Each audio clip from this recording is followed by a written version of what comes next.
là mình đây, em amateur đây. Mình đang ở Đà Lạt đó các bạn. Hồi sáng á, mình đi lúc 5:30.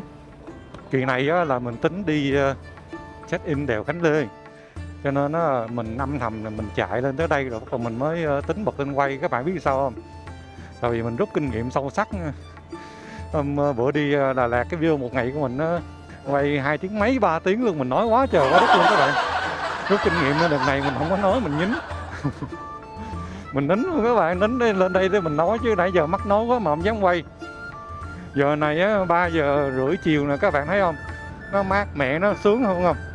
Hôm bữa mình ghé đây là lúc nó 5:30 chiều. Quay cũng không được bao nhiêu hết trơn á. Cho nên là mình tính để tới Đà Lạt là mình nói luôn. Thứ nhất là cái lịch trình của mình là sẽ đi qua đèo Khánh Lê, mình sẽ đi săn mây lúc 5:30 tối nha các bạn, 5:30 chiều nha. Chắc săn đến tối luôn á. Sau đó mình sẽ ghé ngang qua Nha Trang rồi mình về, có nghĩa là mình đi Nha Trang một ngày luôn các bạn, đúng nghĩa luôn á. Rồi sau đó là mình sẽ đi về hướng khác. Đợi chút xíu, xe quá, đây. Với lại thứ hai nữa là mình sẽ tới Đà Lạt, mình có một cái nội dung rất là hay cũng muốn chia sẻ với các bạn luôn. Đó chính là làm sao mà đi đường xa mà không buồn ngủ nha.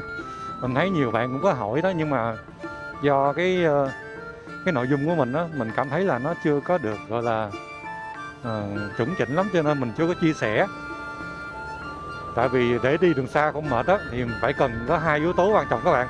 Thì cái yếu tố đầu tiên đó chính là về sức khỏe thể lực á, thì mình đã nói trong 2 cái video mình đã làm rồi.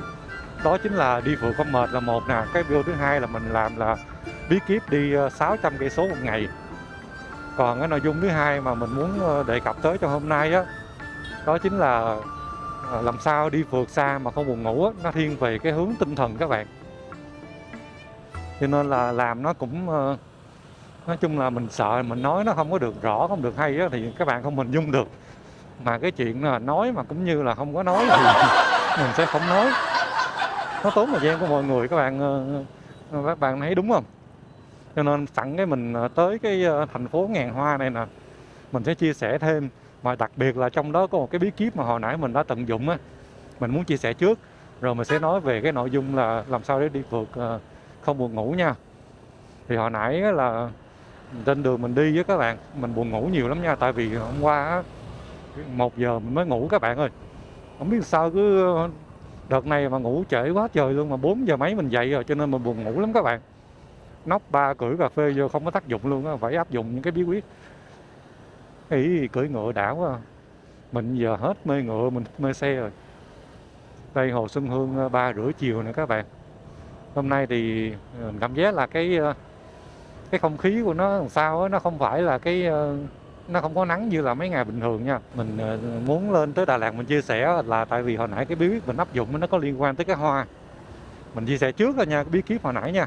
Còn nguyên series nội dung thì tí nữa mình sẽ nói đầy đủ, có lớp plan thứ tự hơn chút xíu. Là lúc mà nãy mình buồn ngủ á, mình áp dụng cái bí kíp của mình là mình hát một cái bài hát, mà cái bài hát đó nó hát xong cái là mình tỉnh người liền luôn đó các bạn. Mình hát có câu đầu thôi, không cần nhiều đâu, tại vì mình sợ dính bản quyền á. Các bạn nghe nha.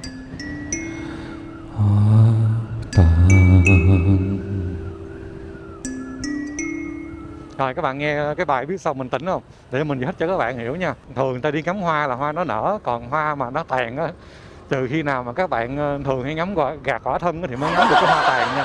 Chứ ít ai mà đi ngắm hoa tàn luôn các bạn. Cho nên hát xong cái mình tỉnh người, da ốc mình nó nổi lên hết trơn á, mình sợ lắm các bạn. Nên tỉnh queo à. Đó, thành ra là các bạn biết là sao lý do mình hát cái bài hát đó mình tỉnh chưa?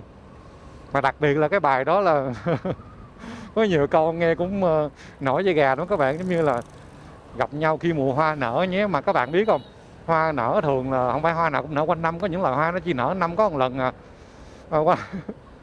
Mỗi năm hoa nở một lần, giống như cái ngày kỷ niệm mỗi năm một lần này các bạn. Nên mình nghe mình ớn lắm, nhưng mình tỉnh luôn. Mà đặc biệt là cái giọng của mình đó, nó không ra Nguyên Hà mà nó cũng không ra Tô Chấn Phong nữa. Nên nghe là tỉnh quèo liền. Đó, thành ra các bạn hiểu ra sao mình hát xong cái mình tỉnh luôn rồi. Nhưng mà các bạn lưu ý là cái bí quyết này chỉ áp dụng có 1 đến 2 lần thôi. Các bạn áp dụng qua lần thứ 3 là nó không có tác dụng nha. Nó bị lờn đó các bạn. Rồi đùa vậy thôi chứ Chứ đó là thiệt. Các bạn có thể hát cái bài gì mà các bạn cảm thấy là nó cho mình cái cảm giác hưng phấn, cái cảm giác phấn tích, cảm giác phấn khích đó các bạn. Tại vì nó kích thích cái não của mình, nó hoạt động, nó tiết ra cái chất này đó. Đó thì theo mình là vậy á. Ngoài ra có nhiều cách để làm nữa các bạn, chứ không phải là chỉ có cái cách này không. Thì bây giờ mình sẽ đi vô cái việc là chia sẻ làm sao mà đi đường xa mà không buồn ngủ. Giống như bây giờ mình liu riu nè các bạn, cũng đang phê phê với các bạn nhưng mà vẫn tỉnh. Vẫn tỉnh bởi vì mình đang nói chuyện là giống như là có một bạn cũng comment trên kênh đó. Là đó, nói chuyện giống như cái bạn này nè, là các bạn sẽ không bị buồn ngủ, các bạn sẽ tỉnh liền rồi, nhưng mà khó lắm các bạn. Không lẽ giờ các bạn vừa chạy xe các bạn vừa làm nhảm mình giống như mình. Các bạn thấy nó có logic không? Nói mình cũng chán chứ. Mà nói hai người cũng đâu có được đâu, trừ khi bạn có cái bộ đàm liên lạc nội bộ internal á. Các bạn nói với hai người thì được, hoặc các bạn nói với cái đoàn xe thì được. Mình cảm giác là theo quan điểm mình thôi nha, các bạn có thể đóng góp thêm ý kiến chứ chưa hẳn là cách của mình đúng. Mà cách mà mình thường dùng hết đó chính là dùng cái tinh thần, dùng cái ý chí của mình để mình kiểm soát được cái cơn buồn ngủ đó các bạn. Có nhiều cách lắm nhưng mà cái này để làm được đó là đòi hỏi các bạn phải có một cái sự tập trung cao độ nha. Các bạn vào công ty các bạn làm việc, các bạn làm tí các bạn buồn ngủ bởi vì các bạn không có gì cần phải tập trung, hay là công việc nó cũng nhàn nhàn á, các bạn sẽ buồn ngủ đúng không? Còn các bạn ngủ các bạn cứ tèn tèn, các bạn thấy thời gian nó trôi qua lâu lắm luôn á. Còn trong cái đó ví dụ như hôm đó các bạn có công việc mà sếp giao làm gấp KPI, hoặc là làm để được cuối năm được thưởng gấp 2 gấp 3 tháng lương, các bạn tập trung làm không? Trời ơi, làm từ sáng đến chiều mà thấy ủa hết giờ rồi hả? Các bạn còn muốn ở lại các bạn làm thêm luôn á, đúng không? Cho nên là cái gì cũng vậy, các bạn mà tập trung là các bạn sẽ làm một cách gọi là nghiêm túc, say mê, mà các bạn không có ý thức được thời gian, nó sẽ qua nhanh. Và cái đó giống như là mình đắm chìm cái tâm thần của mình vào trong một cái việc gì đó mà các bạn say mê á, đúng không? Đó, cho nên là các bạn tập cái đó đi thì tầm sau hả? Tập sau thì mình không biết nói làm sao để cho anh hiểu, là hoặc là có được phương pháp. Tại vì mình làm cho bản thân mình, đôi khi nó chưa chắc là nó sẽ áp dụng đúng với các bạn. Giống như là người ta dùng cách đó người ta thành công, thì chưa chắc là cái cách đó nó cũng sẽ đúng với bạn để bạn thành công như người ta, đúng không? Mặc dù đôi khi các bạn áp dụng cái cách đó bạn không thành công, nhưng mà biết đâu bạn thành cụ hay sao. Mình đùa thôi chứ. Vì vậy nào bây giờ các bạn muốn áp dụng cái đó thì nó không có khó. Các bạn cũng có thể thử giống mình đi. Bây giờ các bạn xách xe ra các bạn chạy thường xuyên, các bạn tập trung là hôm nay các bạn đi tới cái đích gì, các bạn tập trung luyện tập chạy xe. Các bạn làm cái gì đó mà các bạn cảm thấy là các bạn muốn tập trung vào cái việc đó đó. Tại vì làm việc thì các bạn tập trung vào công việc, chạy xe thì các bạn tập trung vào chạy xe. Thì các bạn tập luyện như vậy đó, cứ chạy xe trong thành phố đi ngày 50-70 cây, 100 cây gì đó, các bạn tập trung là các bạn phải biết mình tới đâu làm gì. Bạn tập trung nhiều lần thì các bạn sẽ có cái sự tập trung khi các bạn lái xe nha. Cái gì cũng phải tập hết các bạn, cái gì cũng phải tập hết, các bạn đồng ý không? Mà các bạn không có tập mà các bạn kêu lên xe mà các bạn tập trung kiểu dạng tỉnh như ruồi á, mà các bạn mà không có làm gì hết trơn qua cái giai đoạn đó thì nó thật giống như là các bạn được sinh ra để các bạn lái xe vậy đó, thiên tài các bạn. Giống như Messi ấy, đôi khi là không cần phải tập luyện nhiều như Ronaldo, nhưng mà Messi đá vẫn hay. Hoặc là giống như là một số cầu thủ gọi là người ta có thiên tài thiên bẩm á các bạn. Còn cái gì cũng vậy phải trải qua sự tập luyện, giống như là Ronaldo đi, Cristiano Ronaldo nha, chứ mình không phải nói là Ronaldo de Lima nha. Robéo là hồi xưa là người ta là thiên tài các bạn. Còn Cristiano Ronaldo á là người ta là trải qua một quá trình dài tập luyện, thậm chí là các bạn nhiều khi các bạn không coi đá banh nữa các bạn không biết á, Ronaldo là có bị bệnh tim phải đi mổ nữa các bạn. Mà để mổ xong mà đá banh được như vậy là phải tập luyện thường xuyên cho trái tim của mình nó quen thích ứng với lại cái nhịp độ mà cường độ cao đó các bạn. Tới bây giờ Ronaldo còn đi đá được mà, mặc dù là không như hồi xưa thôi. Hôm nay hơi ho rồi các bạn, mà sao cái bản đồ nó dẫn mình đi đâu vậy, đúng không trời? Mình sợ nó dẫn mình đi lòng vòng xa. Ổn quá, cái bô thì to quá. Hôm nay cái cổ mình nó hơi khang khen các bạn, không biết có ổn hay không. Tí nữa ôi quá ồn luôn các bạn. Bởi vì mình nói thật sự một câu là mình không thích độ cái bô các bạn, nó gây tiếng ồn cao, với lại nó ảnh hưởng đến mọi người xung quanh, và thật sự luôn nó ảnh hưởng đến cái bản thân mình nữa. Nên biết bao nhiêu con xe qua rồi mình chưa bao giờ có suy nghĩ là mình độ cái bô vô các bạn. Không phải chỉ vì tiếng ồn nó không nha, mà nó còn liên quan tới xăng, gió, lửa và nhiều thứ khác nữa các bạn. Quay lại cái chuyện là tập luyện đi các bạn. Cho nên là các bạn mà muốn lái xe đường dài mà không mệt, không buồn ngủ á, mà nói thật luôn, nó cũng là tập luyện. Mấy cái ngày mà mình không có đi tour trong tuần á, 4-5 ngày gì hay 3-4 ngày gì mình cũng phải đi tập một lần. Mình chạy mấy chục, 70, 100 cây gì đó thôi các bạn. Chạy từ Hồ Chí Minh ra Phạm Văn Đồng, mình ra Biên Hòa, rồi mình vòng ngược lại về. Thời gian chạy cũng tùy, có khi là 9 giờ sáng mình đi tới 2-3 giờ. Có khi 9 giờ sáng mình đi tới 1-2 giờ mình về rồi. Nhưng mà đâu đó cũng phải cỡ đó các bạn. Thành ra là mình mới có thành quả ngày hôm nay là mình chạy 316 cây số, đi cũng gần 7 tiếng rồi. Mình cũng mới hơi tê tê, ngồi nghỉ một tí lúc quán cà phê đấy các bạn. Đi từ 5 giờ rưỡi sáng tới giờ là 3 rưỡi, 10 tiếng các bạn, đâu ít đâu, đúng không? Vậy mà mình vẫn đi tiếp được, mình vẫn nghĩ là mình ổn nha các bạn, chứ không phải là mình tự tin thái quá vô đâu. Các bạn luyện được cái tinh thần xong á, các bạn đi xe sẽ ổn hơn. Và mình chia nhỏ cái quãng đường của mình ra, giống như là thay vì các bạn giống như mình đi, các bạn ép một cái quãng đường từ Hồ Chí Minh, các bạn chạy tới đèo Khánh Lê, các bạn thấy nó 400 mấy chục cây số, các bạn nản không? Nản chứ, trời ơi, đi thấy từ sáng tới chiều tối chưa tới, còn 100, 400, 500, 300, 400 cây, căng không? Cho nên các bạn phải biết chia nhỏ quãng đường mình ra. Mình đi khúc là mình tới giống như là bây giờ đi, mình chọn đèo Chuối, con đường mình tới đèo Chuối là tầm 150, được không? Từ đèo Chuối tới đèo Bảo Lộc nó là 50 cây chẳng hạn, và từ Bảo Lộc mình đi tới Đà Lạt. Các bạn thấy chọn chỗ nào của Đà Lạt cũng được, thì nó thành thêm 100 cây nữa. Các bạn chia nhỏ 100, 150, mới đi thì mình hăng hái 150 đi được. Sau đó các bạn đi 50, 100, 150 gì đó, để các bạn có những cái điểm dừng để các bạn có sự lựa chọn ăn uống, nghỉ ngơi, cà phê, hay các bạn làm cái gì mà cho các bạn relax đó. Chứ mà các bạn lên xe cắm đầu cắm cổ chạy mà suốt từ sáng tới trưa thì mình nói thiệt các bạn, mệt lắm. Bạn thấy nó có rối không, hay là do mình nói nó hơi rối? Tại vì cái này nó trừu tượng lắm các bạn, mà hầu như là mình coi trên mạng không ai nói cái phần đó mà kiểu vậy giống mình nữa các bạn. Hoặc có thể là do mình chưa tìm hiểu tới nha. Nếu mà bạn nào biết cái chỗ nào mà video nào nói giống mình, các bạn có thể comment để lại bên dưới, mình sẽ xem cái video đó để mình coi coi là cách người ta, cách mình nó có giống nhau hay không, cái tư tưởng nó có trùng hệ với nhau hay không. Chứ mình là mình tự trải nghiệm qua cái bản thân của mình rồi mình làm cái việc đó các bạn, chứ không phải là mình tự đi học hỏi, đi cắt ghép của người ta rồi mình nói cho các bạn nghe để kiểu dạng là lấy nội dung. Thì không có, cái này là mình chia sẻ từ người thật, việc thật, từ cá nhân của mình luôn các bạn ơi. Cho nên đôi khi cách trình bày của mình nó chưa được chuẩn chỉnh, chưa có rõ ràng á, thì các bạn cứ để lại comment bên dưới, thì mình sẽ cố gắng tìm cách nào đó nói cho nó dễ hơn. Chứ mình không có hứa là mình là chuyên gia trong mảng này, mình là một cái người bình thường các bạn. Mình trải nghiệm rồi mình chia sẻ lại thôi mà. Chứ nếu mà là chuyên gia thì nó thì các bạn luôn là giống như là đi giảng viên đi dạy vậy đó, nó sẽ chuẩn chỉnh hơn nhiều. Rồi trái đi Nha Trang nè, mình thấy có cái bảng hồi xưa là mình cái đường này lên đây bọc. Hồi xưa là mình đi từ Nha Trang mình về Đà Lạt, còn bây giờ là mình đi từ Đà Lạt mình đi qua Nha Trang. Thì tính ra là lần đầu tiên mình đi, và cũng là lần đầu tiên mình quay phim đó các bạn. Cho nên là mình cảm giác là mỗi một hành trình của mình đi á, nó đều là cái gì đó mới mà mình khám phá.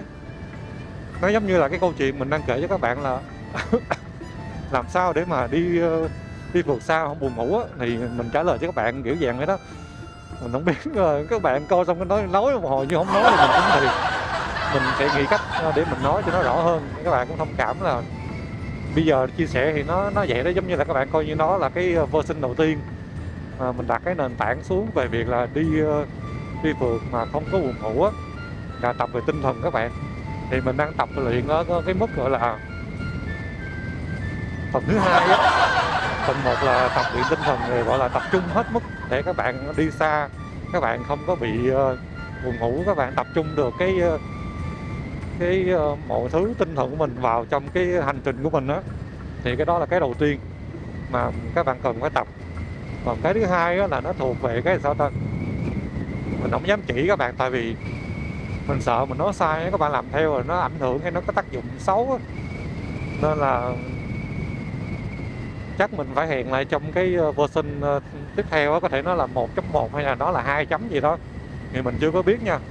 Nhưng mình hứa mình sẽ làm cái nội dung này để chia sẻ cho các bạn, nhằm lan tỏa cái việc là đi phượt xa, đi tới đây tới đó để thăm thú quê hương mình, đất nước Việt Nam mình rất là đẹp các bạn, thích lắm luôn á.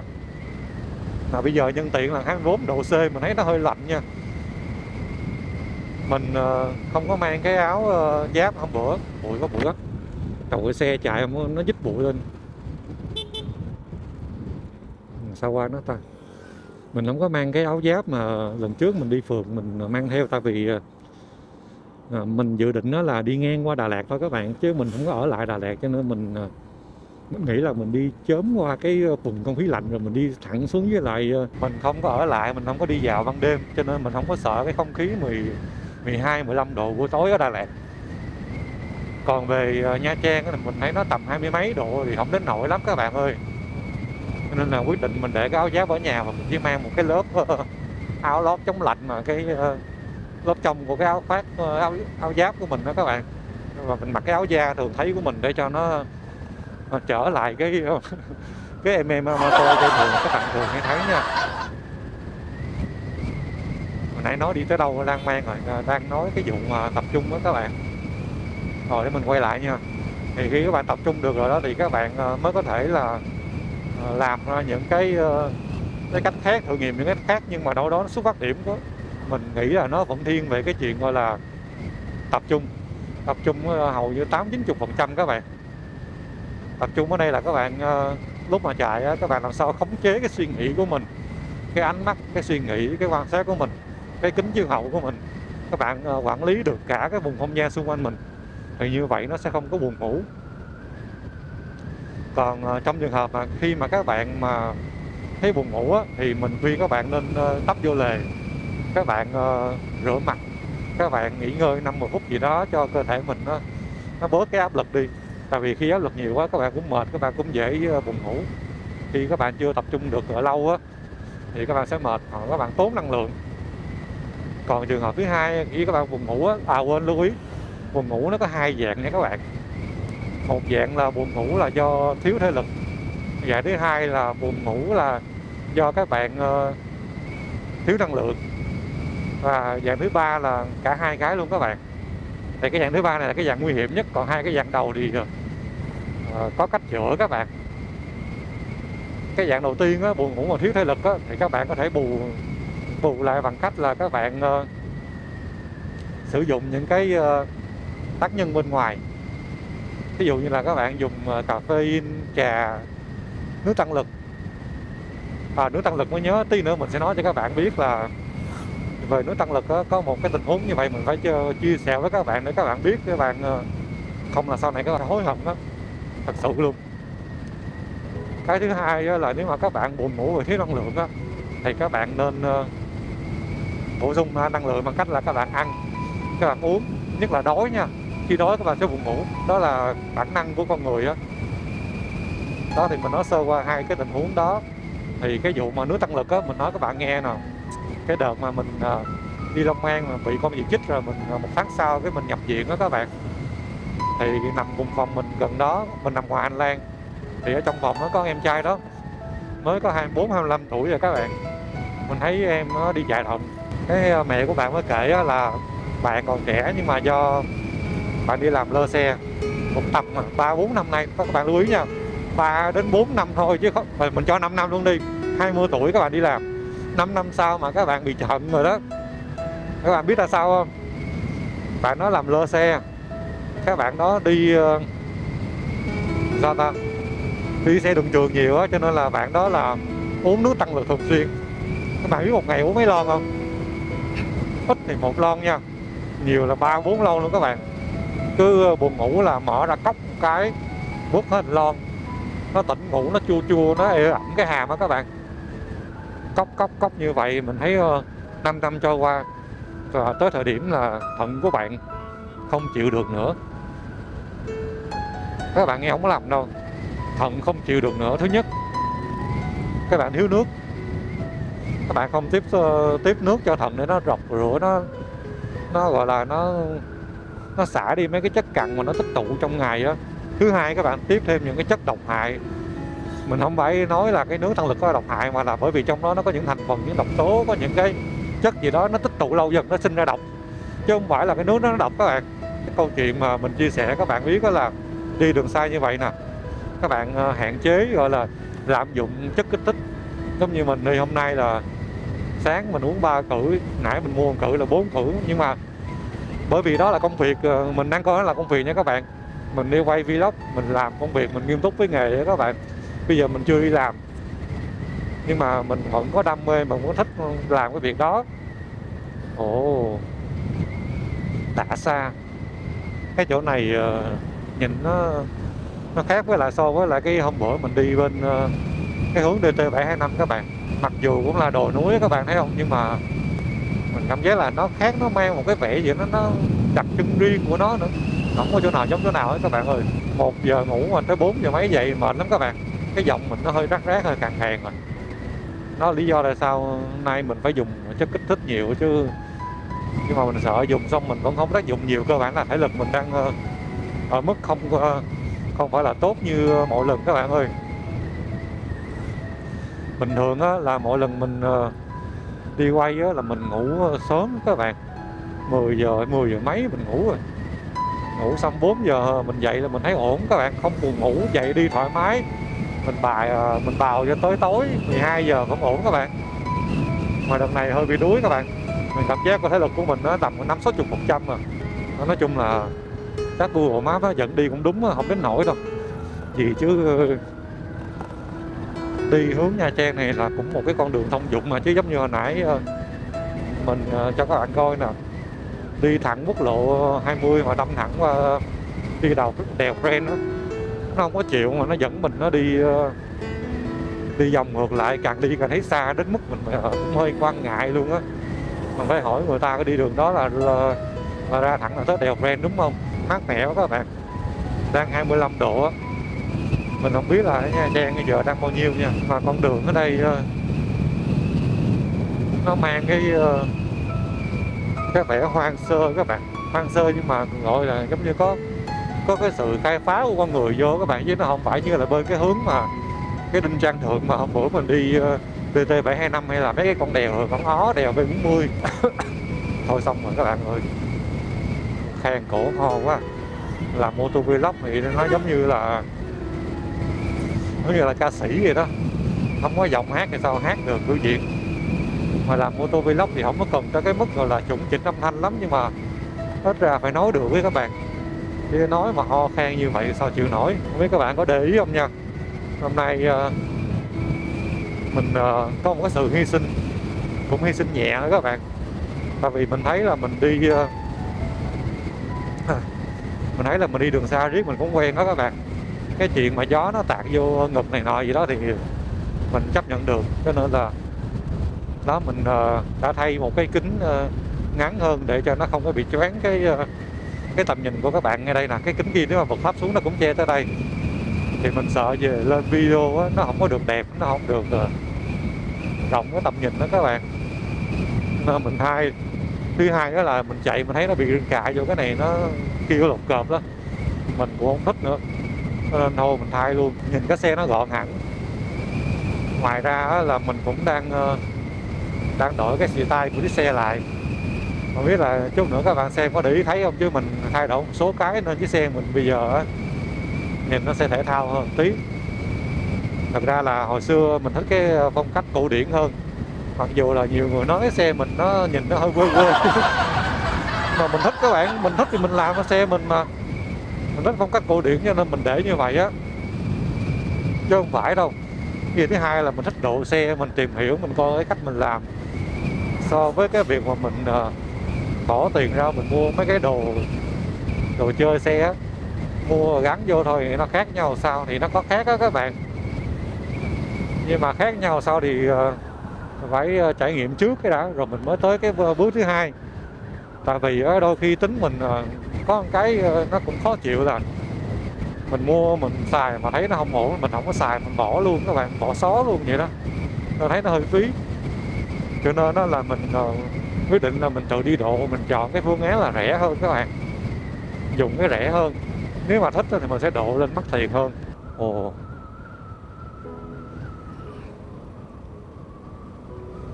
thì đôi khi các bạn cũng sẽ có nhu cầu độ đi độ lại. Còn nếu mà độ xong rồi để luôn như vậy thì cũng hơi khó các bạn. Có cây xăng á, các bạn nếu mà đi tới Đà Lạt mà chưa có cái ngang ở đây nè, mình thấy có cây xăng các bạn ghé đổ. Cái này là Đà Khách, ngay khúc mà Đà Khai á, gần TNC Đà Khai. Các bạn để ép bản đồ vô nha. Khi mà mình đâu âm như vậy mình thấy nó có tiếng gió nó kêu, thì mình thấy cái chuyện đó là chuyện bình thường, tại vì đi phường mà các bạn. Làm sao mà tránh gió vô được, quan trọng là cái dòng mình nói nó có rõ hay không. Nên là các bạn thấy mà khó nghe hay các bạn không thích cái tiếng gió thì các bạn nói mình biết nha. Cảm ơn các bạn đã đóng góp thêm ý kiến cho mình để mình hoàn thiện hơn về video, về nội dung của mình đó các bạn. Dầu sao thì tính ra là mình mới làm có 10 mấy video à. Đúng là có thể coi là chân ướt chân ráo trong cái ngành YouTuber này thôi, chứ cái nào mình thấy ổn, mình thấy được mình sẽ thử nghiệm. Còn cái nào mà mình thấy hay thì mình phát huy tiếp thôi các bạn. Giờ mình thấy nó đang đi khúc này thì cũng không có gì để quay á, cho nên là mình tạm thời tắt nha. Tắt để mình dưỡng cái tiếng chút xíu, chứ mình nói quá hồi lên tới đèo Khánh Lê mình không có gì để mình nói luôn các bạn, tắt tiếng luôn các bạn, cũng hơi căng. Cho các bạn thông cảm nha. Ồ, đây nhìn thấy được cái hướng bên kia luôn rồi các bạn. Đây vẫn đang có người ta đang đi câu cá hay sao á. Cầu Đa Khai. Wow, cua đẹp ta. Ồ, mình cũng không biết đây là đèo hay là đường bình thường nha. Các bạn nào biết đây là bình luận bên dưới giúp mình với. Thì có nhiều khi mình cảm giác là mình riết rồi giống như mình hơi vô trách nhiệm tí á các bạn. Xe nó qua. Hồi xưa mình làm plan này nọ mình làm kỹ lắm các bạn. Biết sao giờ cứ vừa làm video xong đi quay rồi lại làm video tiếp á, nó không có kịp thời gian các bạn. Làm kiểu này có cái nào vội vội quá, nhiều khi các bạn chê nội dung của mình không có chất lượng, mình cũng sợ quá. Cho xe nó qua luôn chứ, nó qua xong nó không có chịu quay sao. 79 Nha Trang thì các bạn nó đi về hướng Nha Trang rồi, mình chạy sau nó một tí. Nhớ rồi, quốc lộ 27C này các bạn đi qua công viên Sudu đó, các bạn thấy không? Ở đây cũng chơi cũng vui lắm các bạn. Tiền vé vô mình không nhớ bao nhiêu mà đâu đó người tầm mấy chục trăm gì đó. Các bạn đi tham quan đâu đó tầm nửa tiếng đến 1 tiếng hơn lận, tùy theo, nếu mà các bạn không thích các bạn đi về. Rồi các bạn mua đồ ăn này nọ cho mấy con thú nó ăn đó, cũng vui lắm. Mình đi rồi, nhưng mà đi từ Đà Lạt qua tới đây cũng phải tầm 20 mấy 30 cây, mình nhớ vậy nha. Bây giờ sao còn mình thấy còn nắng nè, đi 40 cây nữa là mình tới đèo Khánh Lê, thì 50 phút nữa là coi như 5 giờ chiều đó các bạn. 5 giờ chiều thì quay phim vẫn được mà, mình thấy bình thường các bạn ơi. Nhưng mà bây giờ có gì bay vô cái dọc lá cây chứ đợi nó chui vô con gì mệt đó.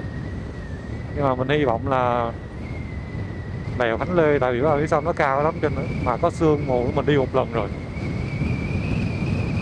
Hy vọng là đi hành trình cuộc đèo của mình nó suôn sẻ, nó ổn thỏa các bạn ơi. Chứ mình cũng không muốn lên đó kẹt, gió quá. Không biết các bạn có nghe được gì không chứ gió nó rít luôn các bạn. Hình như cái này là cái đèo gì đúng không ta? Xe nó về. Đây là cầu Đông Mang, khu vực Đông Mang á các bạn. Lạnh các bạn ơi, lạnh Tây luôn rồi, nó 22 độ nè. 4 giờ chiều hơn mà 22 độ, sao chịu nổi ta. Đang lên chốc lại các bạn ơi, không biết độ cao đang bao nhiêu luôn á.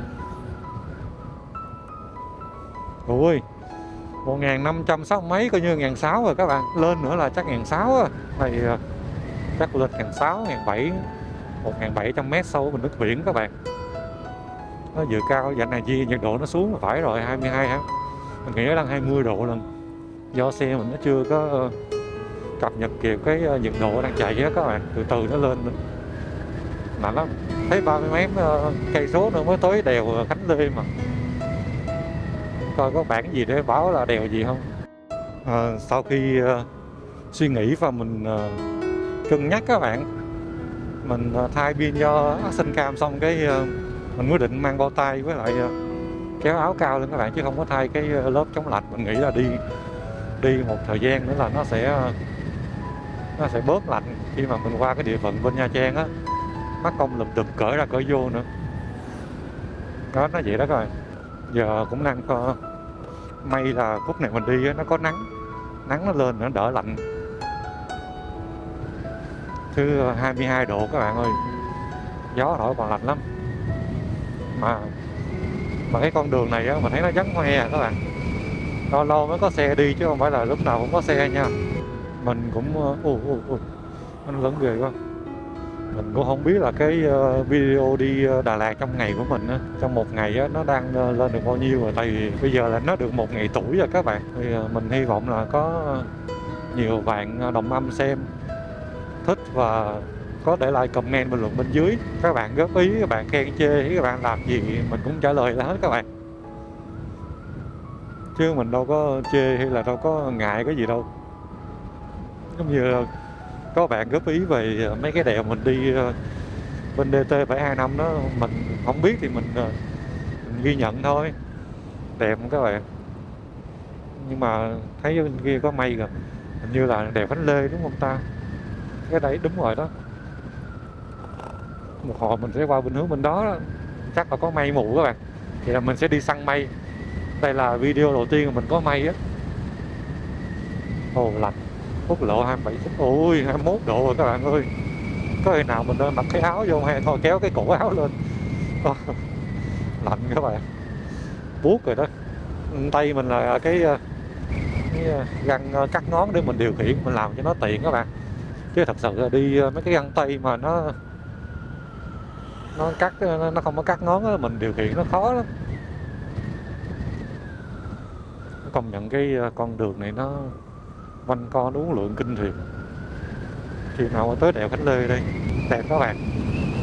Nói chung là mấy con đèo vừa rồi mình đi nó cũng đẹp, mà đi hướng bên này nó cũng đẹp, nhưng mà bên này có vẻ hơi hướng nó cao hơn các bạn. Nó cao hơn nhiều so với lại cái mấy con đèo bên DT725. Đó, ở đây là cái tầm nhìn nó rộng nè các bạn. Người ta săn mây, người ta chụp ảnh quá trời. Ôi đẹp quá các bạn ơi. Ở đây làm tấm ảnh hết sảy con bà bảy luôn. Này giống một điểm check in vậy đó. Mà trẻ đi giống như xe cào cào vậy đó, sướng vậy.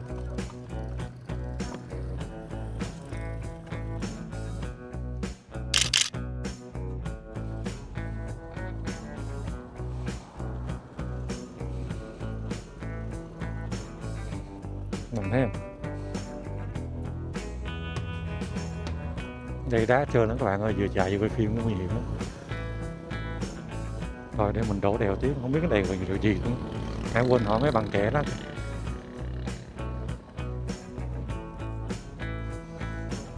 Thôi đi tiếp, mình cảm giác là cứ đi ra cà như vậy mình lại trễ KPI tiếp các bạn.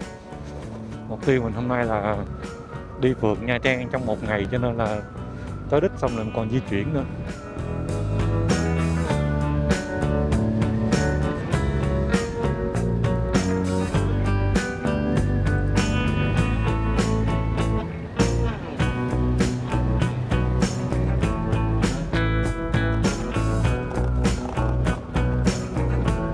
Xấu quá.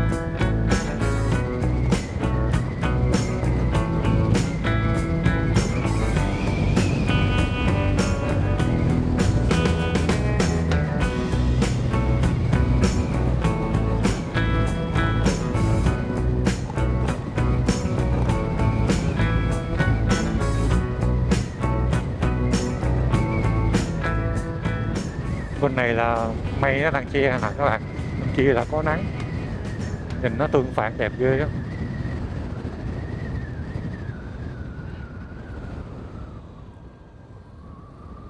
Cái dốc nó đẹp quá.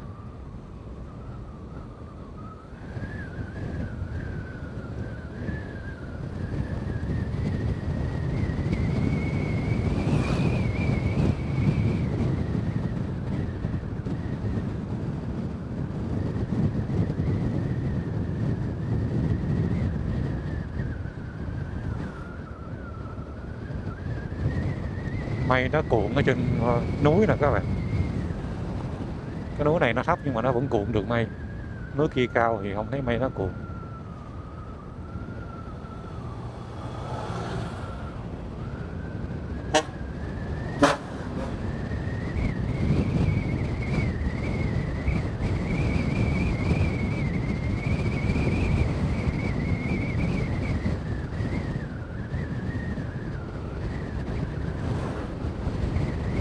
Còn 26 km nữa tới đèo Khánh Lê.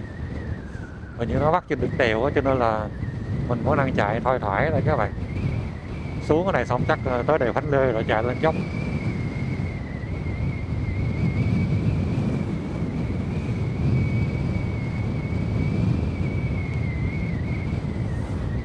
Không biết cái đèo Khánh Lê nó dài bao nhiêu cây số ta. Mình cũng chưa có tìm cái thông tin về nó luôn á. Có bạn nào biết thì các bạn để lại bình luận comment bên dưới nha. Riêng đèo Bảo Lộc thì 9,5 cây 10 cây số á. Để mình coi theo thông tin, tại vì đi rồi chứ các bạn. Đôi khi mình có coi luôn rồi đó mà nhiều khi mình không nhớ các bạn. Đây có đường đi đâu lên đây đẹp. Trạm dừng chân. Cầu Đưng Tơ Pớ, Đinh Tơ Pó. Ôi da trời, nó chiều quá. Nhìn nó hữu tình lắm các bạn, giống như nãy mình đi hướng đó xuống đây là đẹp lắm nè. Do mình cũng đang cố gắng đi cho nó kịp cái lịch trình đó, thành ra là cũng không có check in được nhiều. Ngay cái cây xăng chỗ này các bạn giống như là một cái tuyệt tác vậy đó các bạn, nằm giữa lưng chừng đồi rất là đẹp luôn.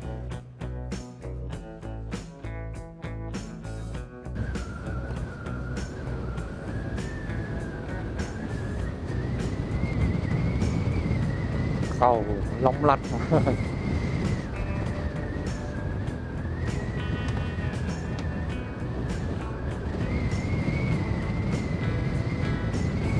Đây đang đi qua một cái thị trấn bé bé xinh xinh.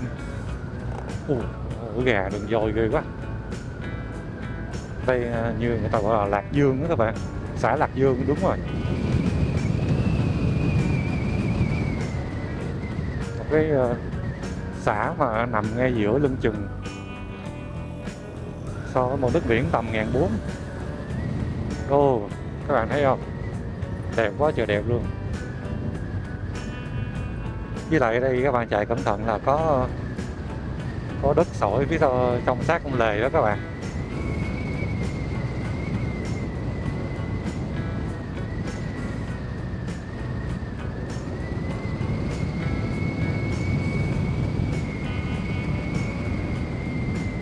Thích quá trời luôn. Cái màu sắc của nó mình thấy nó khác biệt hoàn toàn các bạn. Với lại ở đây người dân người ta làm những cái màu trang trí cho quán ăn nhìn nó có khi hồng, có khi màu này màu nọ, nó mang cái sắc thái riêng.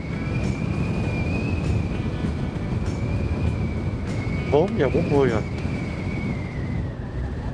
Tí trước khi lên đèo chắc mình phải ăn nạp năng lượng các bạn, tại vì sợ vượt cái đèo á nó lạnh, nó hụt năng lượng mà mệt buồn ngủ nữa. Nó lại kiểm tra coi cái bánh giò nó còn ăn được không. Ở đây có cái nhà hàng nè, thơm ai đốt lá rừng.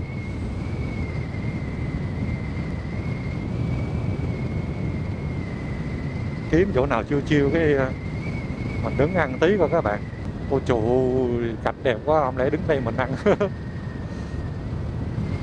Mình còn thích lên trên núi ăn hơn các bạn.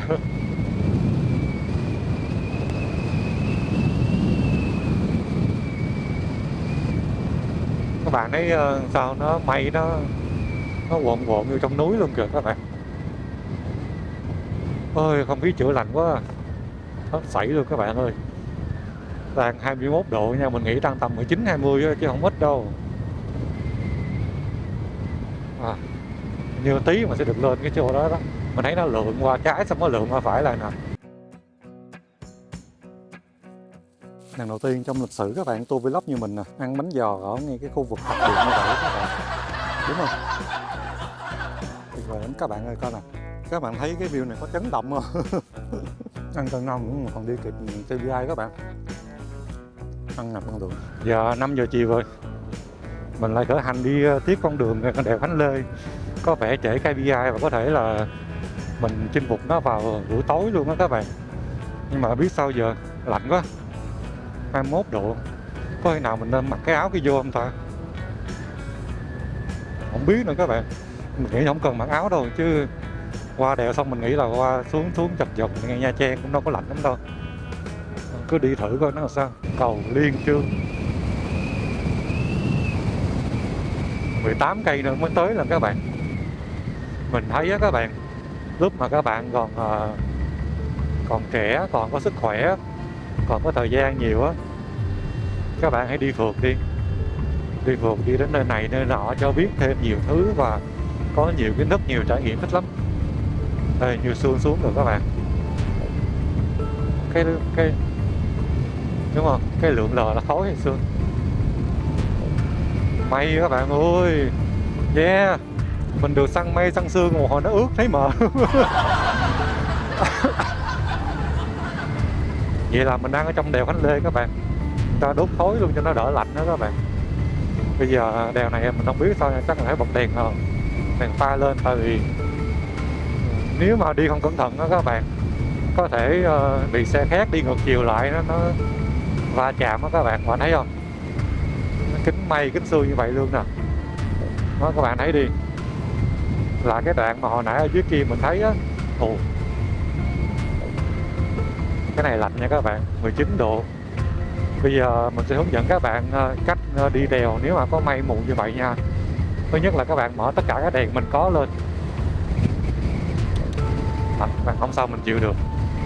Các bạn mở tất cả các đèn mình có lên nè, để cho từ phía xa người ta thấy.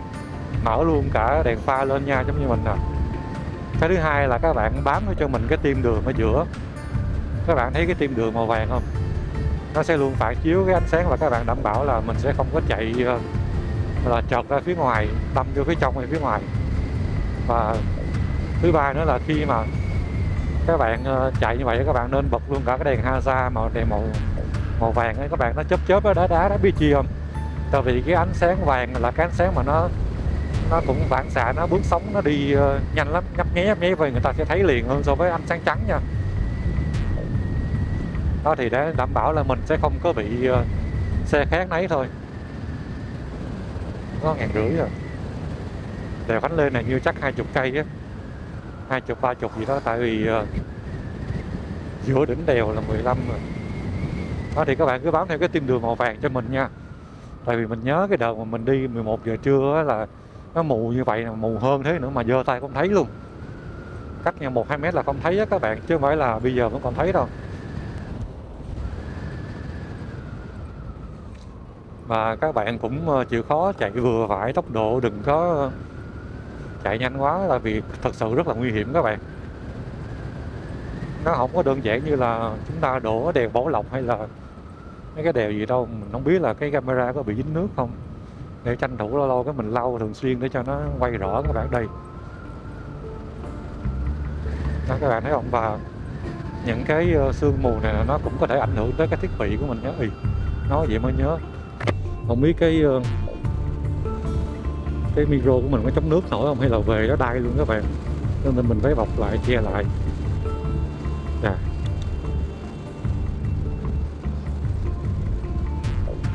Ngoài ra là mình có một cái bí quyết khác để mà chống động hơi nước các bạn.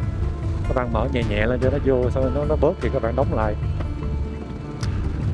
Thứ hai là các bạn đừng có thở bằng mũi mà các bạn thở bằng miệng á, thổi nhẹ ra phía bên dưới cái cằm mình á. May nó che mù các bạn ơi. Các bạn không biết lên video có thấy không, chứ mình là thấy mù mịt luôn rồi đó. Giờ phải vừa giờ bản đồ, mình phải chấp nhận mở ra thôi. Vừa giờ bản đồ vừa coi cái tiên đường nó chạy. Ở đây lại có đường sạt lở nữa kìa. Đây đi thẳng lên xong ngược trái. May các bạn. Đang là 18 độ C luôn á.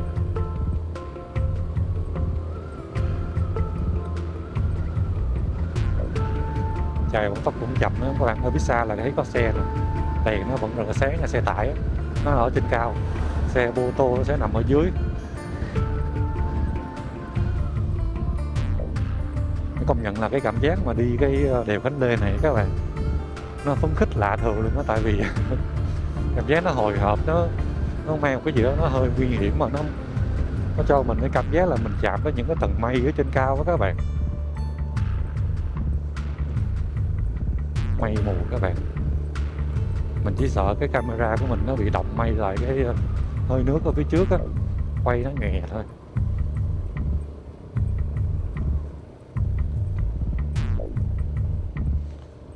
Bên đây chắc còn xuống 16, 15 độ luôn á. Thì 4 mét nữa là ngay đỉnh đèo sao á, thấy thường vậy.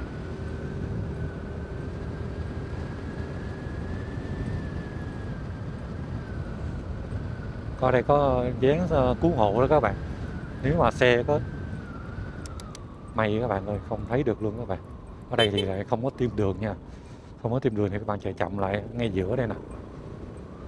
Vẫn còn quan sát được, không đến nỗi các bạn. Không có xe nha.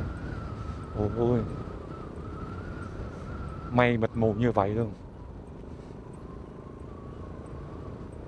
Có bạn nào ở đây xem video mà đi qua đèo Khánh Lê, các bạn thấy cái cảnh tượng mây như vậy chưa? Rồi thấy được cái tim đường ra rồi các bạn. Mừng quá, cái khúc đó nó đang làm đường lại á, nó tráng lại nhựa mà nó không có vẽ. Mà nói thiệt các bạn chứ để mà chiếc xe nó vẽ lên đây mà nó chạy được tới đây mà nó thiệt cũng cả vấn đề luôn. Thứ nhất là nó phải chạy chậm, sau đó thứ hai là mình cũng không biết nữa. Ở đây là các bạn thấy từ xa chứ dốc cao lắm á. Đây đang tới 1.600 m so với mực nước biển rồi các bạn. Mình chạy bò bò luôn á. Mà thấy ở phía dưới đang có mây che các bạn ơi. Mình không biết là xe chạy nó có lớn không. Thực sự luôn là cái kính của mình nó bị hơi nước nó động rồi các bạn. Mây nó dính quá. Mình không biết là cái micro mình lúc mà quay xong về nó có ổn hay không đây, nó thật các bạn. Bây giờ là hầu như tuyến đường các bạn, mình phải chạy chậm chút xíu, không dám chạy nhanh. Với lại con sát đường nó đang bẻ bên tay trái nè, bám theo cái tim đường màu vàng các bạn. Do cái kính mình á, cái thực tế là cái kính mình nó động nước để mình lấy khăn mình lau, nhưng mà ở đây là đi xuống cũng vừa vừa các bạn.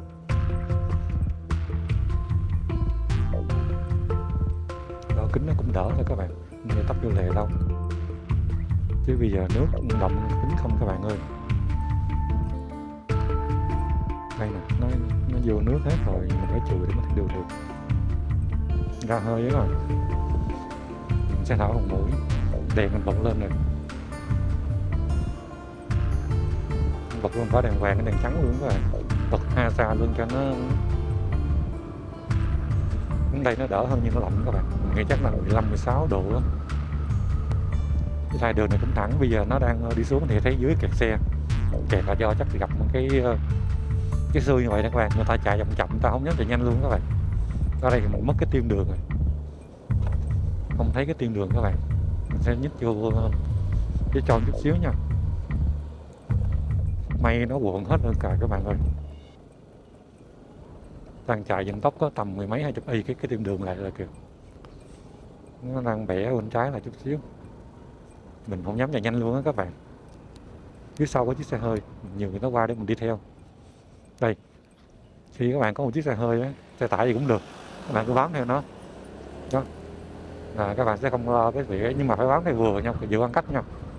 Lúc này mình sẽ không cần phải quan sát trên đường mà mình nhìn hai cái đèn hậu đèn ấy của nó, rồi quan sát bản đồ nữa các bạn. Nó sẽ chạy nhanh hơn mình tí, nếu mà mất dấu nó thì cũng hơi cực, mình phải mò lại. Xa quá chút xíu là thấy đường các bạn. Đây xe chạy chậm lắm, sương quá các bạn ơi. Nó mà đi hơn mình không thấy đường.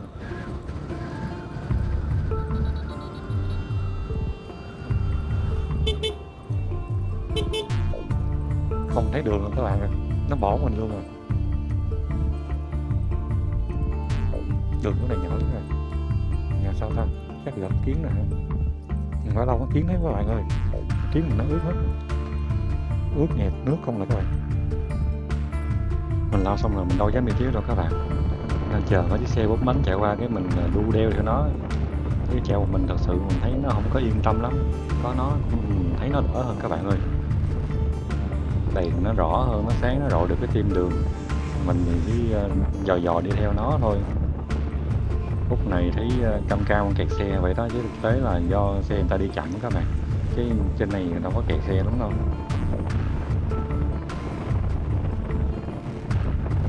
Nó bỏ mình rồi các bạn ơi, đi được có một khúc là đâm clip đi alone. No, biết camera có bị ướt không, tí nó phải lau lại nữa các bạn. Giờ còn có một mình dò dẫm trong đêm rồi các bạn ơi. Chạy chậm chậm thôi, toàn là khúc cua không mà. Bên này quẹo tay phải nè. Các bạn để ý mấy cái đường mà nó gạch liền, các bạn cố gắng đừng có vượt, đừng chạy nhanh nhau, nguy hiểm khúc đó. Khúc này sương cũng dày đặc lắm các bạn ơi, mà ngay khúc cua chỏ luôn nè. Thực tế thì mình thấy là cái chuyến đi này mình cũng may mắn là mình thay cái kính chắn gió trước đó các bạn, nó thấp hơn á, chứ thật sự luôn nếu mà kính chắn gió mà nó cao như cái cũ các bạn, nó sẽ bị đọng nước lại và nó cũng che khuất tầm nhìn. Về ưu điểm của cái kính chắn gió mà cao to như cái cũ của mình đó các bạn, thì cái ưu điểm của nó là khi các bạn chạy xa nó chắn gió chắn nước nhiều. Đây có người ta chạy nè, các người dân sống đây các bạn thấy cầm cái cây đúng là đi cái này không biết phải đi phượt không, nhưng mà đi phượt ai cầm cây đó, các người dân ở đây á các bạn. Nhiều khi mình đi ngang qua thôi mình mới chạy mình thấy ghê, chứ người ta chạy phà phà luôn mà đâu có như mình đâu.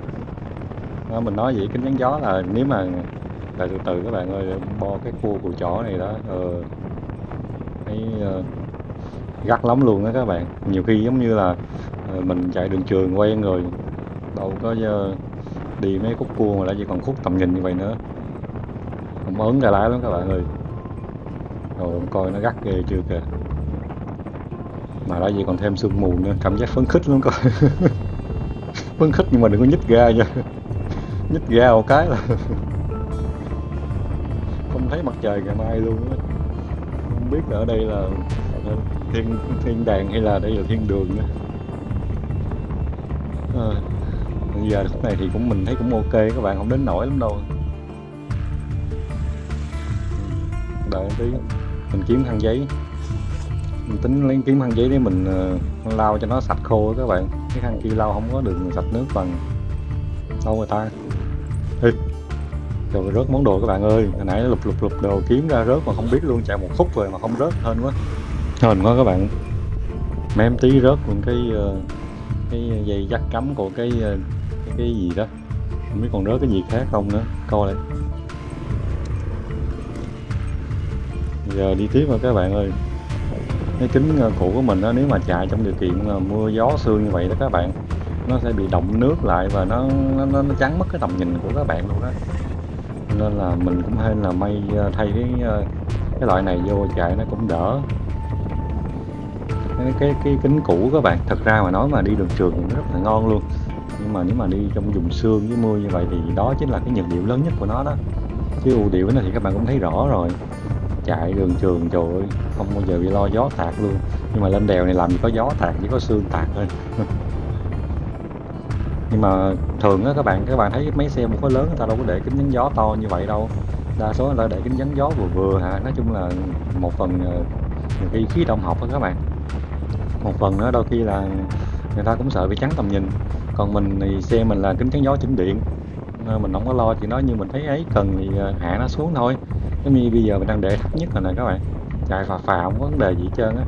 Chứ nhiều khi các bạn muốn nó cao hơn đâu có cao được đâu, chỉ có kính chắn điện thôi.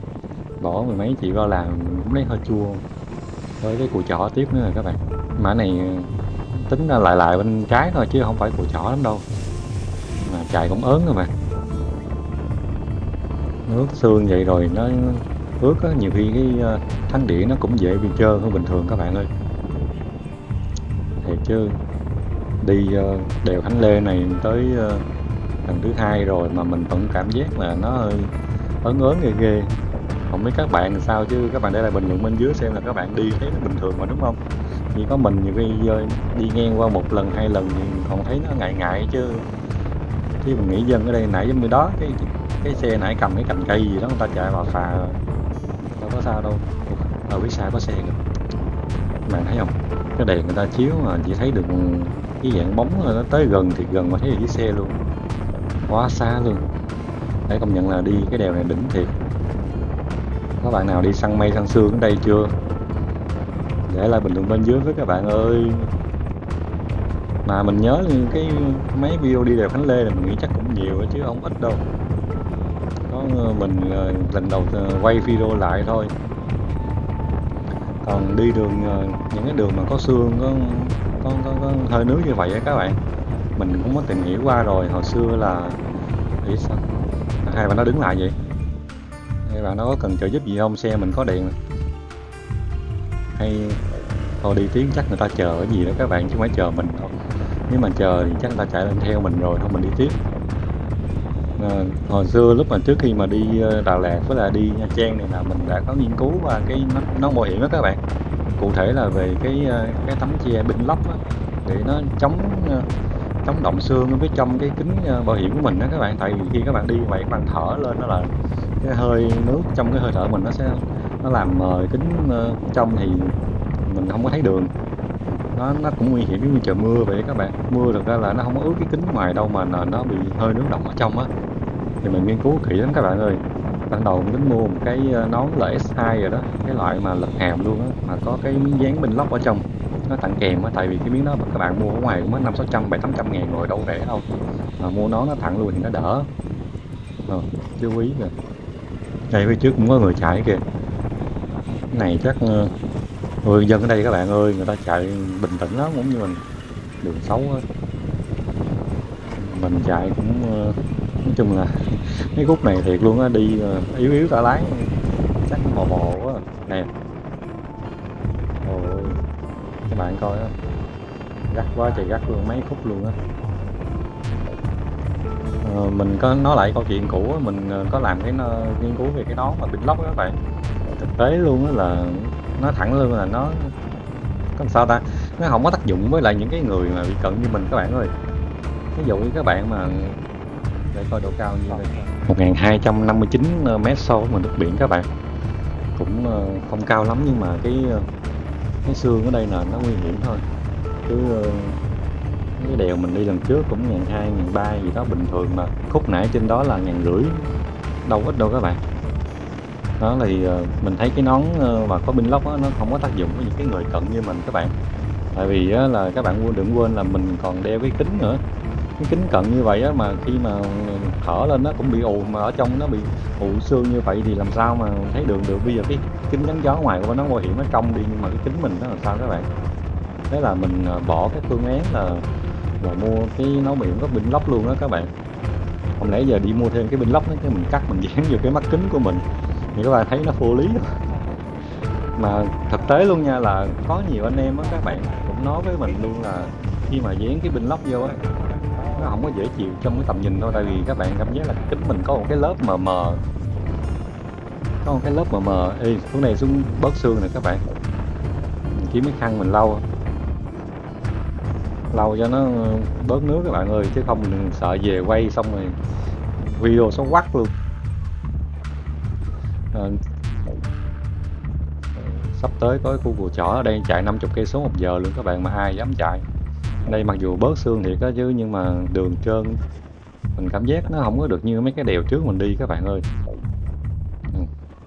Ở đây nhìn sương khói mờ ảo lắm. Xuống tới đây cũng đỡ các bạn. Ở đây có mấy cái chỗ mà các bạn rẽ vô, các bạn dừng khẩn cấp được ở đó, các bạn nằm thẳng ở đó đó. Các bạn dừng lại khẩn cấp, các bạn làm nhé, đừng có không có bị xe phía sau nó không thấy đường, các bạn nó tông vô một phát cũng phê lắm. Nhưng mà mấy xe du lịch á, mấy xe to á, cái xe nhỏ như mình thì sát đường cũng được.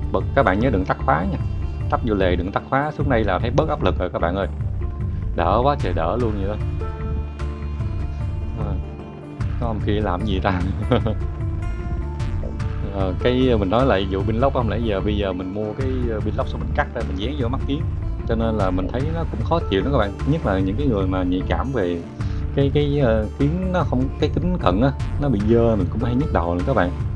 Nên cuối cùng mình không có mua cái pin lốc luôn á, mà mình sẽ mua một cái chai, nó gọi là cái dung dịch mà chống động hơi xương, dùng cho kính Đây có suối các bạn ơi. Ồ, ở trên mình nhớ là cũng có suối nha các bạn, nhưng mà do nó bị sương che phủ nên không có, chứ mình vẫn thấy có mấy chỗ có. Mình mua cái chai dung dịch để mà phủ lau lên kiến á các bạn, để cho nó chống động xương á. Thì mình đã đi thử cái đợt đi Đà Lạt rồi, thấy sao ta, mình cảm giác nó cũng có tác dụng các bạn, chứ không phải không có. Nhưng mà ít ra là mình nghĩ có rồi hơn không các bạn, tại vì nó rẻ. Ừ, tại vì nó rẻ mà mình thấy mình xài xong rồi mình thích bôi đâu mình bôi, nó tiện các bạn. Vừa bôi vô kính mặt sau, bạn lưu ý là bôi đó là mặt sau nha, chống động xương là mặt sau, còn chống động nước á, là các bạn bôi mặt trước. Thành ra là mình bôi vô mặt sau của kính rồi mình thấy cũng cũng tạm rồi, nó vẫn động nha chứ không phải là không động đâu. Nói chung là không phải là đồ dở hay gì, mà mình nói thiệt các bạn luôn, mà bôi một cái lớp có chút xíu như vậy mà các bạn bảo là nó chống được vẹn toàn thì mình thấy thật là hiếm luôn. Và mình cũng có nghiên cứu luôn rồi, thí dụ như các bạn có mua cái kính mà có cái công năng đó, có nha các bạn, nhưng mà mắc lắm. Mình có hỏi rồi, cái kính mà có tính năng đó thì cũng phải trên mười mấy triệu các bạn, không có rẻ đâu, cái trồng thôi đó nha. Mà mình cũng hỏi luôn là cái người ta bảo là "Ì, các bạn vượt qua rồi, mình không dám chạy tốc độ cao giống vậy đâu, tà tà đó các bạn. Thêm bạn nữa kìa, còn ở phía sau mình thấy còn nữa đó các bạn, ở phía sau còn vài bạn nữa đó, hình như còn một bạn nữa đang qua nè. Thôi để cho người ta qua đi, mình tà tà thôi đó. Mình có hỏi rồi thì cái kính cái trồng đó đó các bạn, nó xài một thời gian thôi là nó hết các bạn, chứ không phải là nó có vĩnh viễn luôn. Cho nên trúng đi trúng lại tự nhiên cái bỏ mấy triệu mua cái nón chỉ vì cái pin lóc, nhưng mà nó không tác dụng với kính cận. Wow, đây nhìn đẹp các bạn. Ở dưới sườn núi mà xuống xuống phía này mình thấy nó đỡ rồi. Không lẽ giờ tự nhiên cái mình mua cái nón bởi vì cái pin lóc nhưng mà nó không tác dụng cho cái kính. Rồi không lẽ giờ mình đi mua cái trồng kính loại chống nước chống vậy mà nó chỉ có tác dụng trong một thời gian rồi nó hư, rồi mình phải bảo quản nó cẩn thận, mình sót các bạn. Cuối cùng bỏ 200 mấy chục ngàn ra mua cái dung dịch bôi vô mắt kính cho nó xong cho rồi đi chứ. Các bạn thấy hợp lý không? Xe nó qua cái, các bạn thấy hợp lý không? Còn hơn là tự nhiên cố gắng mà đi mua cái nón, mình thật sự mình nói thẳng các bạn luôn, mình không đội quen mấy cái nón nặng các bạn. Mình đội cái mũ này mình đi thấy nó khỏe, mình không quay phim nữa thì mình tháo cái cầm ra, nó thật sự nó vẫn dễ chịu hơn rất là nhiều, uống nước cũng dễ, mà nói chung thoải mái lắm các bạn. Mình không có quen đội nguyên cái nón full face thật sự luôn các bạn, đưa nón full face cho mình xịn đi chăng nữa mình không thích. Nó vậy đó, giờ đâu cần phải đeo theo xe hơi đâu các bạn, đúng không? Hết xương rồi đâu có lo đâu, giờ thấy đường rõ luôn. Các bạn thấy học xuống tới mức này thì mình nghĩ chắc cũng tầm ngàn rồi đó, đâu có gì đâu mà lo cái chuyện là xương nữa, nên cứ tà tà mà chạy thôi. Chắc phải để Hasa tiếp cho nó an toàn các bạn, nhiều khi người ta chạy xa ta không thấy. Khúc này xấu quá, đường ta làm không có ta luy luôn các bạn, chạy mà lo ngắm cảnh thì lớn quá. Nói chung đi đèo các bạn cẩn thận các bạn ơi, đừng có lo ngắm cảnh quá mà nguy hiểm lắm luôn á. Lúc này cũng vậy nè, đâu có ta luy đâu có gì đâu, đường xấu, bụi quá. Bớt bụi rồi mình cởi nó, cái kính chắn gió mình nói thiệt các bạn luôn là xài cảm giác để lau camera lại các bạn ơi. Sợ lau không lau nó dơ dính bụi, nó mỗi lần động nước là qua bụi là nó dơ các bạn. Mà các bạn lưu ý là camera của các bạn á nên lau thường xuyên nếu mà các bạn đi quay á, cho nó có hình ảnh rõ nét sắc nét, chứ không bị đốm bụi hay là bị động xương các bạn ơi. Rồi xuống đây là thấy nhẹ nhõm rồi. Đây vẫn còn đèo Khánh Lê nha các bạn, mình nhớ đèo Khánh Lê dài tới ba mấy cây gì đó, đi hoài đi mãi mà không có hết được cái đèo luôn á. Nói chung đi đèo Khánh Lê này các bạn phải tập trung dữ lắm, đi phải cũng cả tiếng hơn á. Giờ này cũng xế chiều rồi các bạn ơi, mình nghĩ chắc xuống cái chân đèo chắc cũng tối 6:30.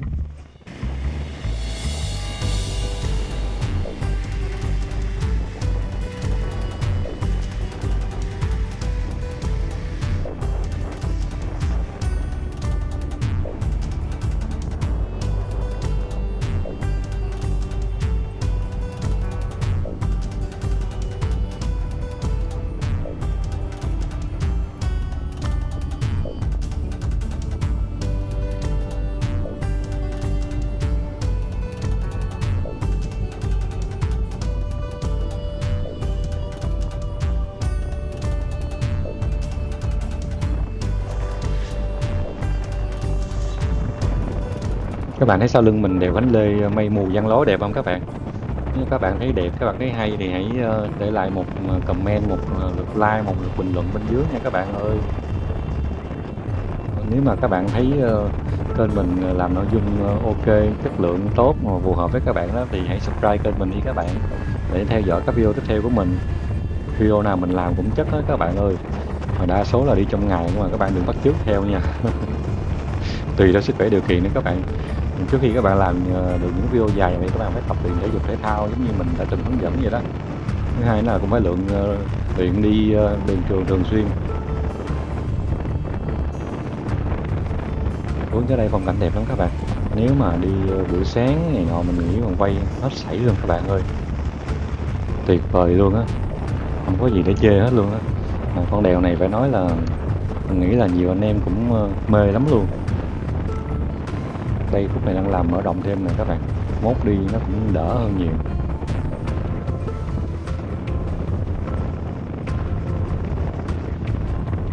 Còn một khúc nữa các bạn ơi.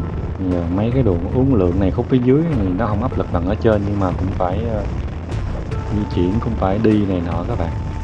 Đi cho nó xong luôn. Mình hy vọng là xuống đến chân đèo thì chắc tối thui có mù luôn đó các bạn. Giờ này 6 giờ mấy rồi vẫn còn sáng sáng nè, tí nó trời sụp tối luôn. May là mình đi tới khúc này là đã còn sáng cái đường đi với các bạn, chứ nếu mà đợi tới trời tối thì phê lắm các bạn ơi. Đi đèo mà phê ban đêm á, không phải phê vì nó không thấy đường các bạn, mà nó phê vì nó lạnh. Khi mà trời càng tối nhiệt độ nó càng cao lên thì nó lạnh, và cái xương nó có nước đó các bạn, nó thấm vô người, nhiều khi các bạn bệnh luôn á, chứ không phải đơn giản đâu.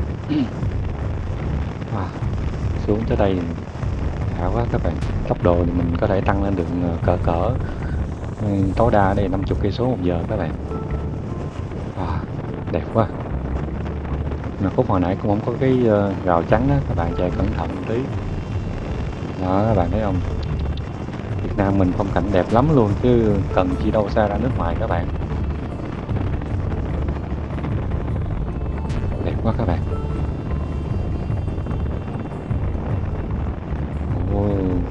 Mình thấy lượng thêm tầm tầm chục khúc cua nữa là hết con đèo rồi các bạn. Nhờ xuống đèo thì mình sẽ chạy ra Nha Trang. Ban đầu là mình tính đi sớm sớm các bạn, nhưng mà sáng mệt đó, không có sức để mà đi đường liên tục như là mấy ngày trước. Cái gì nó kêu là cọc đó các bạn.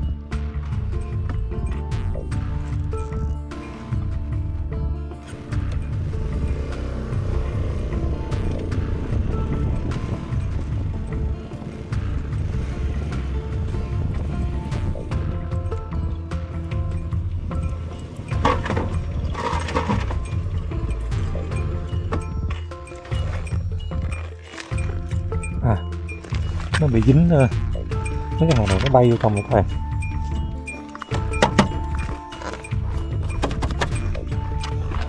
Nhựa đường đó các bạn, mình có tưởng là xe mình bị rớt cái gì. Nãy trên kia mưa, cái mây với các bạn, nó giống như là có nước ở trong đó. Nó xối xả vô luôn. Mình sợ hư hai cái món thiết bị này, đâu có dám để đâu, chỉ có dám quay bình thường thôi, tại vì cái action cam này nó chống nước. Còn cái mic 3 này với lại cái receiver đâu có chống nước đâu các bạn. Rồi nãy hai cái nó ướt nhẹp và các bạn, mình sợ nó hư. Cái receiver mình cất cho cái khăn thì mình giữ ẩm rồi. Còn cái mic 3 này thì mình lau sơ không thấy còn xài được bình thường, không đến nổi. Bây giờ mình có một vấn đề nữa là bây giờ 6 giờ chiều rồi, và cái quãng đường của mình nó từ đây về tới mình nhớ là mình set up qua bên Nha Trang phải không ta, qua Nha Trang rồi về Cam Ranh đó. Bây giờ từ đây qua Nha Trang là còn 60 cây, đi cũng phải 1 tiếng rưỡi nữa. Mình chỉ sợ là cái receiver nó hư á, tại vì nó nằm lộ ở phía ngoài các bạn, mà nó lại cắm vô trong cái cổng USB Type-C của cái cổng sạc của thằng Action 6 á. Hồi nãy mình phải dừng lại để mình lục lọi, mình mò kiếm cái nắp đậy của nó, để cho nó qua. Mình kiếm cái nắp đậy của nó, mình đậy lại các bạn ơi. Chứ bây giờ nước mà nó vô là xong cái ạc xanh cam là mình không biết làm gì luôn á. Không lẽ mình lại đi về. Bây giờ buổi tối này là mấy con xe tải này nó chạy phà phà, mấy con xe hơi của mình. Chỉ có mình xe gắn máy chạy chậm chậm thôi. Mây mù luôn các bạn ơi. Bây giờ còn cái con đèo nó mình quên mất tiêu là đèo này đèo gì rồi. Nó đèo Khánh Lê hả? Chắc vậy á, tại vì phải công nhận á là nãy cũng hoảng thiệt luôn á các bạn. Mình có lo bị hư thiết bị đi quay phim xong nó hư hết luôn rồi. Mình lấy gì mình quay nữa đây các bạn. Ở phía trước cũng còn sương mù dữ lắm luôn. Giờ đang 23 độ, hồi nãy lên trên kia là 18 các bạn.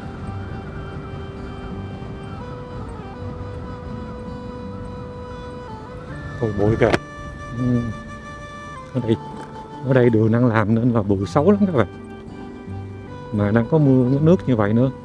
Bụi nó quợn vô trong cái nó xanh cao của mình luôn, dơ em rồi. Phải lau lại tiếp. Ở trên kia mình đang đi mưa lâm râm vậy đó.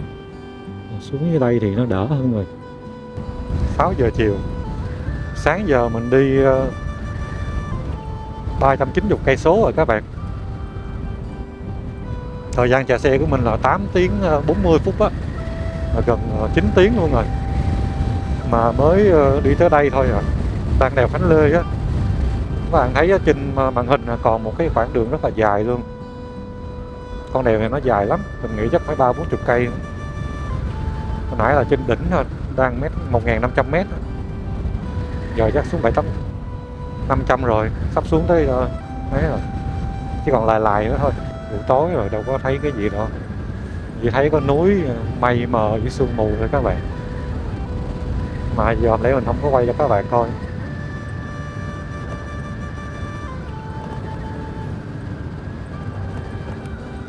Ôi da trời ơi. Đường xấu quá các bạn ơi. Như chạy tuốt dưới kia kìa các bạn. Nó xuống làng làng bên kia. Nó thấy xe đang chạy xuống đó. Bớt lạnh rồi, đỡ mệt quá. Mình không biết các bạn coi qua màn ảnh nó làm sao, chứ thật sự là đi cái con đèo này nó hồi hộp lắm luôn á. Hồi hộp vì nó che kín, nói chung là che kín đường đi các bạn. Cảm giác là đi mông lung mà không thấy đường. Nó mông lung hơn cả cái đèo Tà Nung luôn các bạn. Ở cái đó là phải đèo đâu, người ta bảo đó cái đó là đường thôi.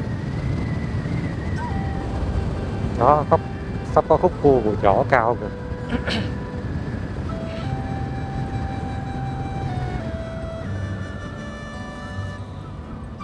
Này người ta bảo đường xấu đi chậm nè. Vậy các bạn biết không, đi trên cái đỉnh hồi nãy nước đó, có thể nó cuộn vô xe hết luôn, cũng rất là nguy hiểm các bạn. Nhất là thắng này nọ dễ trơn lắm nha. Giờ cũng hơi phê phê tê tê rồi các bạn. Tính ra mình đi cũng 12 tiếng hơn rồi. Rồi trái đi Nha Trang nè. Mà không biết khi nào tới Nha Trang thôi. Đường này đúng là xấu thiệt các bạn. Quốc lộ 27C. Xấu quắc xấu queo rồi.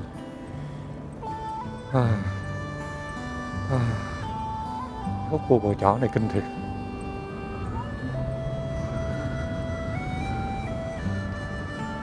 Còn một đoạn nữa. Vẫn đang đèo Khánh Lê các bạn ơi.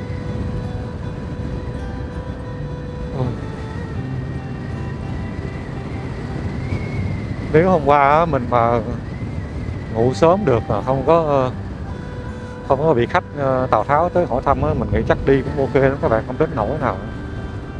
Do cũng hơi mệt nên đi chậm quá. Vượt đèo buổi tối thì cũng nguy hiểm, nhưng mà may là mình đi gần xong con đèo, kéo dài thêm phút nữa là hết đèo. Đang đi xuống đó các bạn.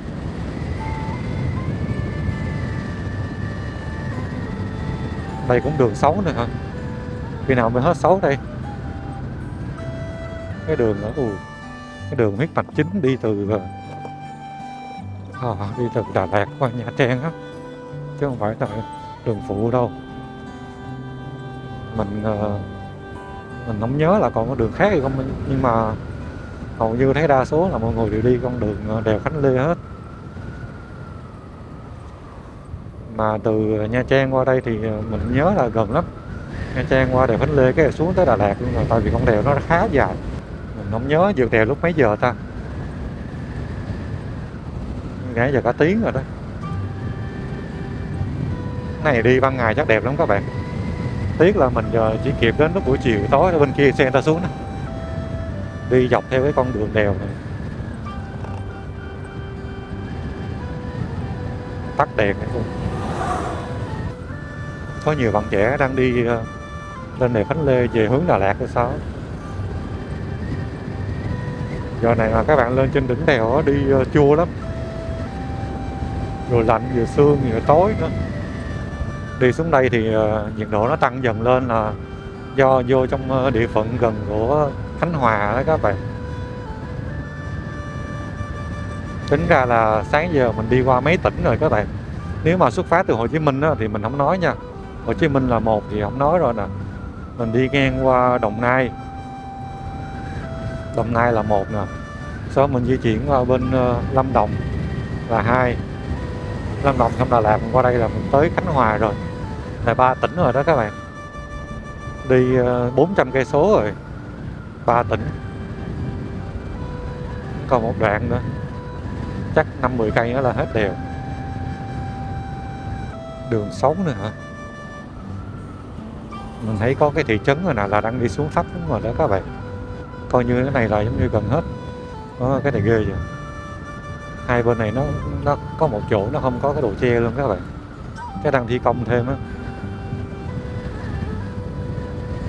500 mét nữa là có cái ngã rẽ dít dắt, với lại cái chỗ này dễ bị rớt xuống vực. Cái biển báo này cẩn thận các bạn ơi, gió đâm thẳng nó xuống luôn. Ôi bụi các bạn ơi. Ở đây đường xấu không có tao luy che lại, với lại còn cát trơn nữa các bạn. Chạy tốc độ cao thắng cái chắc nó lết sẹt.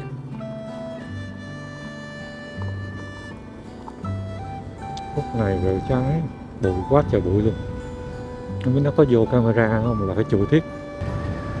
Đây đang tới đâu là mình không thấy đường luôn các bạn. Không biết là khu vực nào. Thì hình như hết đèo rồi, đang ở quốc lộ 27C. Chắc mình xuống rồi, đèo Khánh Lê rồi các bạn ơi. Đây là ở chân đèo người ta có cái quán nè. Đây xuống thị trấn rồi các bạn, đỡ quá. Có con gì nó dính vô trong cái kính mình hay nướng nè. Giờ mình phải chạy tới gần 50 cây nữa mới ra, chắc ra tới Nha Trang. Lâu có kính sơ lại các bạn. Rồi đỡ rồi. Nói chung là đi lúc nào mình cũng thủ sẵn cái dĩa lau hết trơn á, lau kính, cái lau camera này nọ. Đây có trạm xăng dầu. Các bạn có thể tiếp xăng dầu năng lượng vô nha. Mình không biết là ở đây người ta có bán ấy không. Sao có xăng E5 thì mình đổ.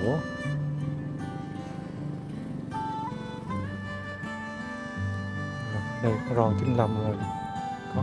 Có E5 rồi. Mình đổ E5. E5 đi ngon lắm các bạn.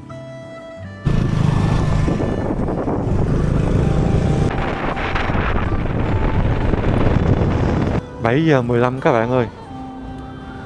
Sau khi 450 cây số mình đã tới Nha Trang rồi các bạn. Muốn gãy cái lưng luôn vậy đó. Đi sáng giờ cũng 10 tiếng rồi. Ý là 10 tiếng chạy xe liên tục á. Mình chưa kể thời gian nghỉ ngơi chứ, tới 5 rưỡi tới giờ là 7 rưỡi là mình đã mình đã đi được tới 14 tiếng rồi các bạn. Phê quá trời phê. Mình muốn đi thẳng vô trung tâm. Chỉ có một động âm chạy Xmax 300 nè. Hèn chi mà nghe cái tiếng cái bô của con Xmax nó cứ văng vẳng ở đây nè. Nãy giờ đang đi phía sau mình đó các bạn. Đây mình sẽ ra check in cái tháp Chàm này phải. Biểu tượng dọc ngay bãi biển đây các bạn ơi. Mình có thể xuôi phía bên trái này cũng có tháp Trầm Hương nè. Đây khách nước ngoài du lịch. Đây ăn chơi tấp nập lắm các bạn. Đa số là mấy khách nước ngoài qua đây cái nó thuê xe không.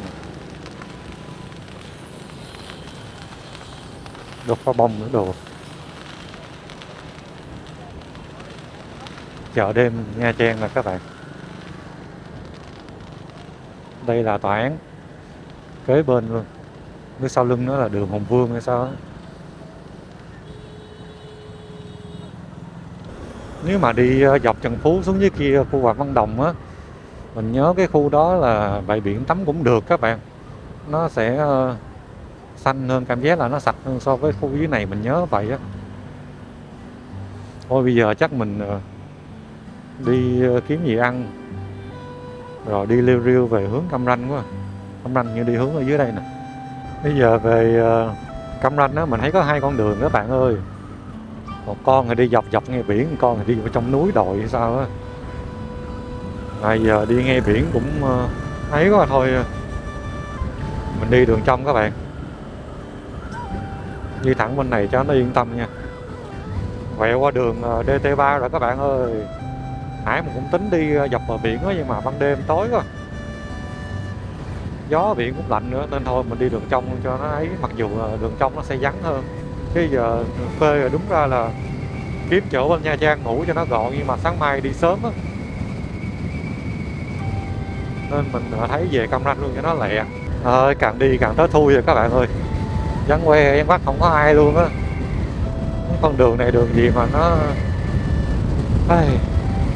thôi kệ, ráng chạy về rồi mai nó khỏe các bạn, chứ giờ cũng không có sự lựa chọn. Cái này là đường DT657K đó các bạn. Các bạn nào đi qua thử chưa? Mà sao nhìn xa xa bên đó ở phía trước mình thấy có ánh đèn của thành phố, thành thị này nọ, mà thấy sao xa xăm dữ vậy. 9 giờ tối rồi. Cái này mình lên cầu vượt quốc lộ 1 nè. Nếu mà nãy mình không có đi vô Nha Trang check in là mình quẹo luôn rồi. Thị trấn Cam Đức, Cam Lâm các bạn, nó gồm cái hai cái nữa.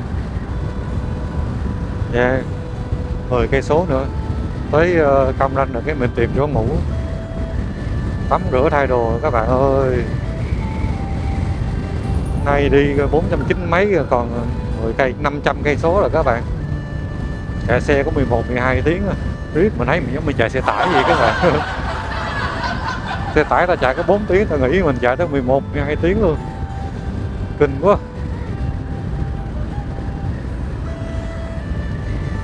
Đây có landmark Khánh Hòa nè, nó ghê vậy. Ghé mua miếng thú các bạn ơi, rát cổ họng quá. Uống sợ mai gục luôn quá. Tới Cam Ranh này các bạn, đang kiếm khách sạn tá túc qua đêm rồi.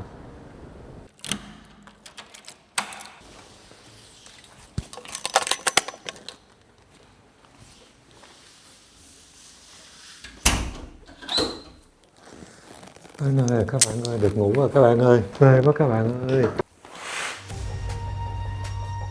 Đây mình không biết kêu gì luôn các bạn ơi, giờ tối thui rồi. Chắc kêu biển đó các bạn. Mình bấm cửa lại. Thân chúc các bạn một năm mới an khang thịnh vượng, vạn sự như ý. Và mình xin gửi lời cảm ơn đến các bạn đã ủng hộ kênh Mẫn Lơ Tơ Mơ Amateur Vlog. Chúc các bạn thật nhiều sức khỏe và đi đến được nhiều nơi nha.